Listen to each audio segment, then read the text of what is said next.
बिहार की 20 साल की बदहाली पर 17 से 20 सवाल हम लोग करेंगे। उस कड़ी में आज ये दूसरा सवाल हमारा है। याद कीजिए, तथाकथित बिहार के कर्णधार बन रहे नरेंद्र मोदी और नीतीश कुमार जी लंबे समय से ये तर्क देते रहे हैं कि बिहार चूंकि एक लैंडलॉक्ड स्टेट है, इसलिए यहां पर इसका औद्योगिकरण नहीं हुआ, बिहार में बड़ी संख्या में पलायन हुआ क्योंकि रोजगार के अवसर नहीं थे।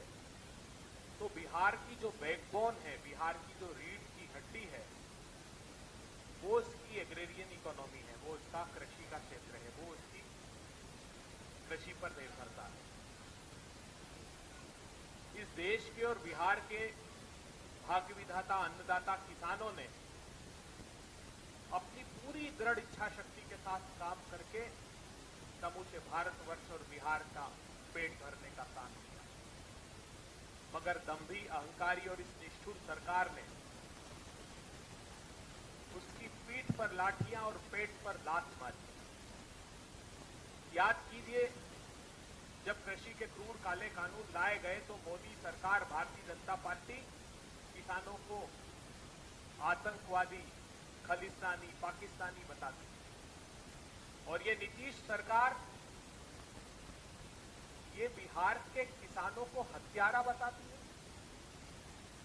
जब बिहार में अपराध बढ़ गए, गुंडा राज स्थापित हो गया, तो नीतीश जी ने फरमान जारी किया। उसके अधिकारियों ने पत्रकार वार्ता में कहा कि हत्याएं इसलिए हो रही है कि किसानों के पास काम है। इससे बड़ी शर्मनाक बात कोई और नहीं हो सकती।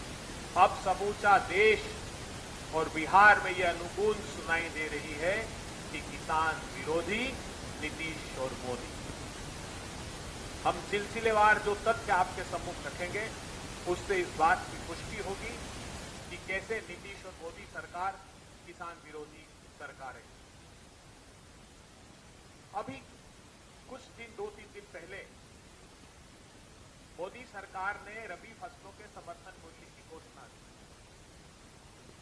एक मोदी सरकार है जो किसानों को रोलने के लिए कृषि के क्रूर काले कानून लाती है, और एक नीतीश सरकार है जिसने बरसों से एपीएमसी एक्ट को ही खत्म कर रखा है। मंडियां है ही नहीं, किसान बाजार के भरोसे हैं, उनके फसलों के दाम तोड़ दिए जाते हैं और खन्ना सेठ मुनाफाखोरी करके माल कमाते हैं।